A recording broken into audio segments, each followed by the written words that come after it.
It's adorable. Whoa! Holy shit!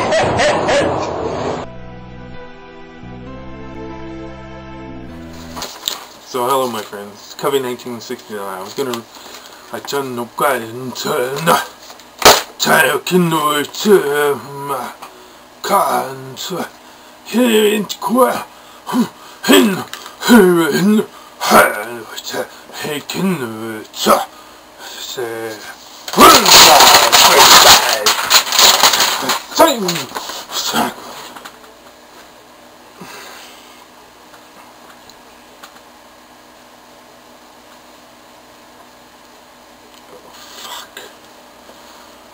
shit, guys, I'm sorry, man. I got channeled again, man. Fuck. You know what it's like to be channeled? You have no fucking idea. I hope I did I do something wrong? I wasn't licking or touching anything. Oh, fuck. Fuck. I feel dirty. I gotta shower again. Fuck.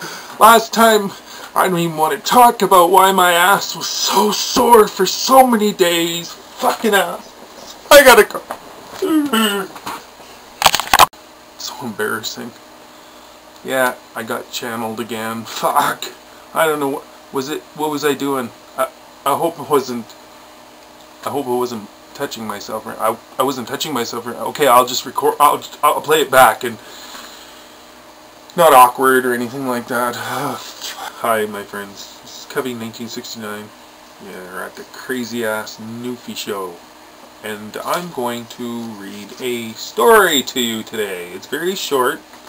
It's only like about 50, 60, 80, 100 pages. No. It's 6 pages, I think. And for all you kids, yes, I pulled the old up your size on the font to get away with having to do less. Yeah. So, it's a pretty good story. It's clean. There's no real murder. Well, okay, you find out for yourself. I don't want to, ruin the story, but if you like Twilight Zone like things, then maybe perhaps we'll like this together.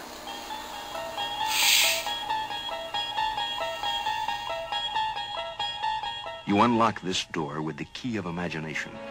Beyond it is another dimension. A dimension of sound. A dimension of sight. Young Anna was feeling so bored. She was tall for her age, and could see clearly over the seat she sat in. Wore pink ribbed glasses and ponytails that would have made Pippi Longstocking proud. Her long bus ride still had many hours to go to get to her destination. She played with her cell phone games until she thought she slowly was losing her mind. The noise on the bus was a low hum, and a flickering of the constant gurgled speech from the headphones everyone was wearing. She sat and watched 3 movies, and after that time her eyes began to feel hot, dry, and began to ache. She spent the first hour looking back over the other people. As she slowly made her way to the washroom in the back, a little game she liked to play on those tedious traveling. Pick out the future and present sociopaths and serial killers. Then grade them on what they're wearing and how they behave when they don't know that they're being watched. Once a year to visit with her mum and her new husband Albert, with their new fake friends and their fake smiles, Anna was feeling trapped and utterly wanting to kill this person sitting next to her, who desperately needed to learn what deodorant could do to take the look off her prostitute-like makeup appearance, she thought. If I get elbowed one more time, I'm going to scream, she thought as loudly as her facial expressions could show. She was thinking at least the lady with the twins that had smells that brought thoughts of old, long-forgotten outhouses to her nose, and constant berated screams of frustration got dropped off in the last stop. Okay, she speaks aloud, as if to make herself feel she has some control over this god-forsaken punishing ride of hell. This is what I'm going to do. I'm going to pick the random number in this province and dial it. She dialed the first area code, then randomly chose 7 digits. As she finished the last number, and normally would wait for a connection to be dialed, she instantly heard a murmur coming from the speaker. People were conversing on the other side of the connection about something, and it was sure she was interested in what they were saying. She could hear the man speaking clearly to a woman, but the woman came through not so clearly, sometimes like she was talking underwater or in a long echoing tunnel. Boredom overtakes her, and she sits back beginning to listen to what might be more boring than the time she had been sitting counting how many times the gentleman behind her can say the phrase, "No fucking way," to his friend Steve about God knows what. "How's your sister?" she hears a male voice. "Oh, she's fine," but her face is sore from the words start to get jumbled and break up. Her ass, her stomach, jumbles into slow words, like by the time Lindsay says her words, they are being slowed down like a tape recorder or an old record player. Anna comes to the conclusion, from pieces of jumbled, broken speeches, that Lindsay's sister Laura had a bit of expensive cosmetic surgeries. Lindsay and Jeff are on their way to visit with Lindsay's parents, to visit her dad, who's not doing so good, and in remission for lung cancer. They have also been on the road for quite a while, and still had many miles to go. The conversation went on for some time that way, talking about work, and people and their lives, and did they remember this or that. They talked about their financial portfolios and who gets the house, who gets the collections. Anna heard them speak of being separated for 3 months now, and Lindsay asking Jeff if he could just pretend for now and let her family know later after Christmas that things were not going that well. Anna figured that the man Jeff had an earpiece and probably didn't know that he had accidentally answered the call. She started to daydream and drift off with all the conversations on the phone and the bus. They started to blend together into one great monotone that carried off on an endless drifting haze, dragging her back to her own life troubles in a dreamy state where everything blurs into a cloudy daydream. "That's not my fault!" yells Jeff. The sound instantly drags Anna back to reality, where she pulls the phone to her ear again. "Jeff, why didn't you tell me you felt that way? I'm tired of these secrets," speaks Lindsay clearly this time. Anna feels like she's being drawn into this conversation. It's as if she's been sitting in the car they've been driving all this time. "Are you going to be seeing her?" asked Lindsay.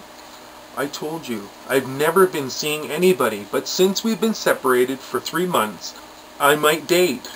And Sandra was asking me to go with her to the Ginger's Lounge for a drink." Jeff looks directly ahead, feeling burning eyes on him. He feels as if he's betraying her. He doesn't want to hurt her.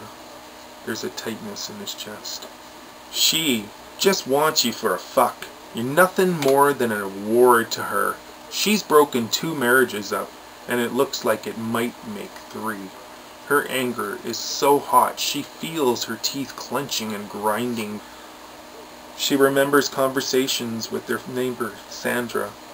She seemed like such a fun friend until she would try and get her to secretly double fuck date at the same bar her husband was supposed to meet her at. She would be put into awkward positions at the same bar with strange men that ended up leaving her friendship with Sandra with a sour taste left in her mouth. She never told Jeff how conniving and vile that woman could be when her true colors were shown. "I need you to stop the car, damn it! I need you to stop it now! I want out! I want out!" Lindsay yelled. "I can't just stop anywhere. I need a roadside. Just wait." Jeff pulls over to the far right ditch, and before the car even comes to a complete stop, Lindsay's out the door and vomiting. She can feel her muscles clenching tightly like a vice to push that last bit of putrid acid-flavored bile. "Oh God," says Lindsay. Jeff puts it into park and comes around the car, wondering what the emergency was for, and instantly realizes from the splattering sound coming to a rest on the pavement.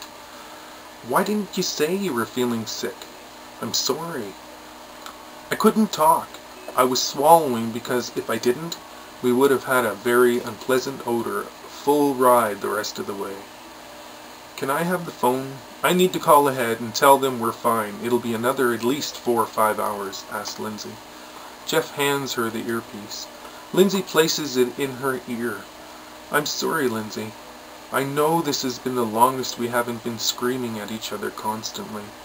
I'm sorry for whatever caused this anger between us. We used to be so good together. I know we seemed to be fighting over stupid things in the end. Do you remember our last fight before we lost the baby? What first started it? Lindsay looks questioning into Jeff's eyes. They see each other's loneliness and sadness instead of anger for the first time. It was the chicken nuggets, says Lindsay, smiling. The what? Asked Jeff. Don't you remember? We grabbed some food from McDonald's and we brought a 20-piece chicken nuggets home while I was pregnant. And it was my craving. When we split it up, there was only 19, and that started it, grins Lindsay. I do remember the arguing over other things, but until you just remember... I do remember it, laughs Jeff. You and I were eating, and when we both noticed we were short one chicken nugget, you sarcastically grabbed it, popped it into your mouth. With such satisfaction, mostly at my anger, probably. Jeff laughs again. Yeah, I know your buttons, and you know mine, says Lindsay. From under the whisper, Anna could clearly hear, You're a daddy again. And knew it wasn't for Jeff's ears, but clearly for hers. They got back on the road, and Anna felt glad Lindsay seemed to have forgotten her call. She listened to the couple start talking, and suddenly she started feeling like she was being drawn into their soap opera-like life. She starts hoping they do the right things. She starts feeling and remembering the empathetic, hurt feelings of broken families. Anna can remember wishing her parents would divorce so the yelling would stop, and the presents her divorced friends bragged about would be her presents too. When the day came, she didn't care about any presents. She just remembered learning a horrible lesson. Be careful what you wish for. As she drifted over her own path,